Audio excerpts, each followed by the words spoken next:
Bonjour à tous, c'est Antoine pour Photopia, bienvenue dans une nouvelle vidéo. Comme d'habitude, je répète cette phrase à chaque fois, ça n'a aucun sens, c'est forcément une nouvelle vidéo. Bref, aujourd'hui, on va parler d'un sujet qui me tient à cœur, encore une fois, bien sûr, un peu comme tous les sujets, puisque sinon je ne les traiterai pas, je pense. Simplement, nous allons parler, vous avez vu dans le titre, comment sortir des sentiers battus en voyage. C'est quelque chose qui est très important pour moi, simplement parce que j'ai un peu du mal à me projeter dans un pays, dans des zones touristiques qui m'intéressent en général beaucoup moins que des endroits locaux qui présentent un peu l'authenticité du pays et ce que j'essaie de retransmettre dans mes photos. On va du coup voir en 5 points qu'est-ce qui peut vous aider grandement à sortir des sentiers battus et à vous perdre un petit peu dans le côté authentique, dans le côté culturel d'un pays, en rencontrant des gens, en rencontrant des façons de travailler, des restaurants, etc. Bref, dans cette vidéo, vous allez pouvoir découvrir comment dans mes voyages j'ai pu tomber sur les adresses sur lesquelles je vous ai parlé lorsque j'étais en Asie du Sud-Est. On va pas tarder, tout de suite commençons avec le principal. Qu'est-ce qu'il faut garder en tête avant de partir en voyage? Qu'est-ce qu'il faut connaître le plus? Ça va être bien sûr la langue locale. Ça va être très important que vous gardiez en tête quelques mots de politesse, simplement les bonjour, excusez-moi, comment ça va, des petites choses comme ça qui vont pouvoir peut-être des fois lancer des conversations, donner des sourires, et du coup peut-être lancer des rencontres qui vont vous amener à des choses plutôt intéressantes. Je ne compte pas le nombre de fois avec Baptiste qu'on a dit en rigolant comment ça va dans la langue locale et que les gens nous répondaient et que du coup on a lancé une conversation même si on se comprenait pas, on essayait de comprendre ce que faisait l'autre, etc. Et ça a amené à plein de choses, du coup à plein de petites découvertes qui nous ont fait profiter du pays et des habitants locaux qui nous ont fait découvrir leur propre culture. Donc c'est très important d'avoir quelques mots de politesse en tête lorsque vous allez dans un pays, ça va vraiment vous ouvrir beaucoup de portes. Une fois arrivé dans le pays, ou un petit peu avant aussi, ça dépend de votre organisation propre à vous-même. D'ailleurs, je vous conseille d'aller voir ma vidéo sur le planificateur à contresens, qui est un petit logiciel magique, pas piqué des hannetons comme on peut dire, pour vous permettre d'organiser au mieux vos voyages. On revient du coup sur cette deuxième astuce qui va être d'utiliser Google Maps. Google Maps sera votre meilleur ami en voyage.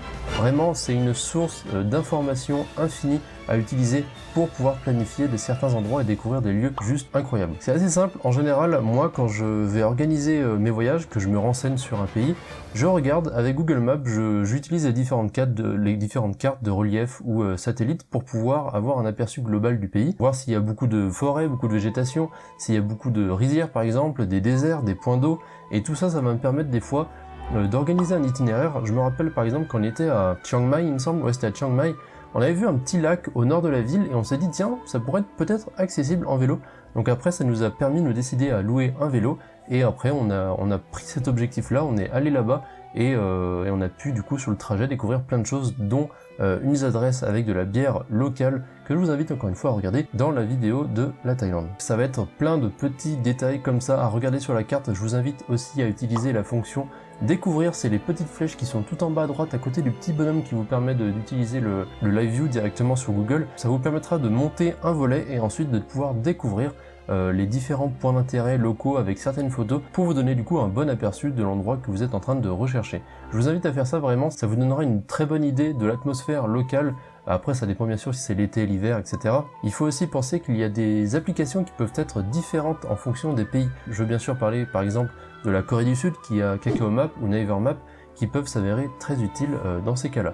Je vous invite du coup à être curieux, à regarder un petit peu tout ça, voir tout ce qui se fait, même avec Maps.me par ailleurs. Ça nous a aussi permis de découvrir un lac magnifique avec des silhouettes de bois mort à perte de vue. Enfin, c'était absolument incroyable, ça c'était en fin de journée avec le soleil qui se couchait.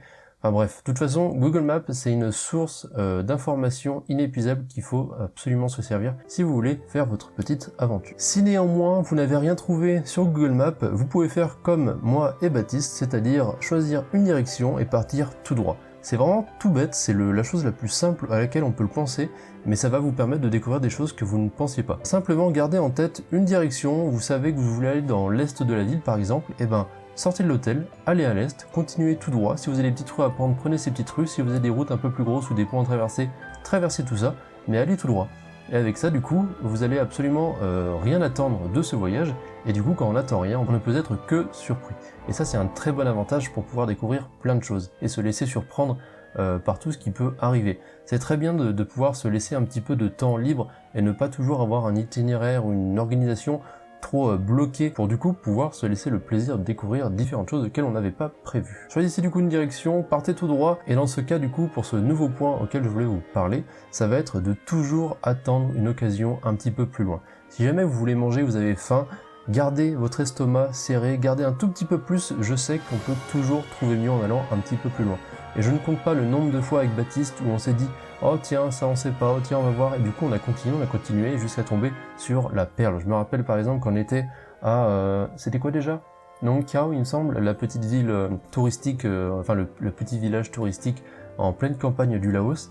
Et il y avait plein de restaurants touristiques et nous ça nous disait pas trop, je sais je suis un peu embêtant avec ça, mais vraiment le côté touristique nous embêtait un petit peu. Donc on a continué, on est sorti de la ville, on a fait quoi 100 mètres peut-être, et là on est tombé sur un restaurant local, une femme qui avait une grosse maison avec sa fille, qui regardait des dessins animés d'ailleurs, et on est arrivé là, il y avait personne, on a trouvé un curry, et du coup on a pris un curry, moi j'avais pris je crois c'était au pumpkin à la citrouille. C'était un délice monumental, encore une fois, on va parler à chaque fois de nourriture pendant les vidéos voyages, mais c'est pas grave. Et du coup, continuez vraiment toujours, une fois, je me répète encore une fois plus, mais le nombre de fois où on a pu tomber sur des choses incroyables juste en faisant quelques mètres de plus, parce qu'on est tombé sur l'endroit idéal qu'on cherchait, vraiment, ça n'a vraiment pas de prix. Pour ce qui est de ce 5e conseil, peut-être un des plus importants, mais qui va être à garder en tête tout le long de votre voyage, restez curieux au maximum. Restez ouvert d'esprit, restez curieux, et restez à l'affût de tout ce qui peut se faire autour de vous. La moindre petite curiosité que vous pouvez démontrer par rapport aux locaux, ça va vraiment vous aider à casser un petit peu des barrières et à montrer que vous êtes intéressé au pays. Et c'est cet intérêt envers le pays qui va du coup vous ouvrir des portes avec les locaux qui vont vouloir vous présenter du coup plein de petites choses. Et nous ça nous est arrivé plein de fois, des fois on disait bonjour comme ça un peu au hasard, et on s'arrête, on regarde, on dit « Ah, qu'est-ce que c'est ?» avec bien sûr un anglais qu'ils ne comprennent pas toujours, mais on arrive à se faire comprendre, on arrive en montrant du doigt, en faisant des sourires, ça c'est très important, en essayant de dire 2-3 mots du pays local dans lequel vous êtes, ça va briser les barrières et du coup ça va pouvoir vous aider à ouvrir une conversation et avoir des choses du coup exceptionnelles. Je me rappelle d'ailleurs quand on était sur la boucle de Hagyang avec Baptiste, en scooter, il y avait des petits, je sais plus comment on appelle ça, des espèces de grandes portes d'entrée, des arches, je sais plus exactement comment on appelle ça. Bref, c'était marqué Tourism Area, quelque chose comme ça, juste pour dire qu'en quoi c'était une rue pour les touristes, et nous on n'allait jamais là. On a continué un petit peu, on voyait des petits chemins qui s'écartaient dans le village. On s'est dit bah tiens on va y aller, on va faire les curieux. On s'aventure un petit peu, on voit qu'on arrive à une route qui était bloquée, et on s'arrête, on s'enlève des scooters, on éteint les scooters, et là on regarde un petit peu par curiosité comme ça, et on voit des Vietnamiens d'une ethnie locale qui étaient là, qui souriaient, qui nous disaient bonjour, et là on a un papy qui arrivait, qui avait un petit peu bu quand même, enfin un papy, il avait, c'était un adulte en transition papy on va dire, et du coup il arrivait, c'était assez incroyable parce qu'il nous a invités chez lui, alors c'était, je pense, le moment le plus authentique qu'on a vécu, c'était assez incroyable, on a bu de l'alcool dans des bouteilles vous savez les boîtes où on met les balles de tennis à l'intérieur, bah ça c'était des bouteilles d'alcool, à l'intérieur il y avait plein de trucs qui volaient, je vous mettrai en vidéo, c'était... Oh, heureusement que c'était de l'alcool parce que sinon je l'aurais pas bu, j'aurais peur d'être infecté ou je ne sais quoi. Bien sûr on en a bu, on a essayé de boire le minimum possible parce qu'on était en scooter après, il faut faire attention surtout sur les routes du Vietnam qu'on ne connaît pas. Je vous rappelle encore une fois, on est des étrangers dans un pays, donc le but principal c'est quand même de respecter les règles du pays dans lequel on va, et du coup tout ça, ben, on essayait de dire non, on voulait pas dire non, mais il nous servait, en plus il disait à sa fille de ramener de l'alcool, nous on se sentait gênés parce qu'on voulait pas faire travailler la fille, vu qu'on est en France avec l'égalité homme-femme qui est, par rapport à d'autres pays, qui est quand même un petit peu évolué, qui a encore du chemin à faire, mine de rien, mais là c'était autre chose, du coup sa fille lui disait, nous on était à table et sa fille ramène-nous l'alcool, etc. Donc c'était un peu étrange pour nous, même si on savait que ça l'était pas pour eux, même si on voyait très bien sur le visage que la fille ça l'embêtait un petit peu. Mais bon, ça la faisait rigoler aussi, après au bout d'un moment on a réussi à dire non, on voyait qu'il était super triste quand on quittait, ça faisait vraiment mal au cœur quand on est parti. Mais bon, on a passé un très bon moment, je pense qu'il a eu aussi un petit souvenir sympa, s'il n'était pas trop bourré et s'il se rappelle de ce qui s'est passé par ailleurs. Không sao không? Mình biết coi nó cứ nhìn qua mà phái lên này cũng biết luôn. Đây. Rồi. Rồi.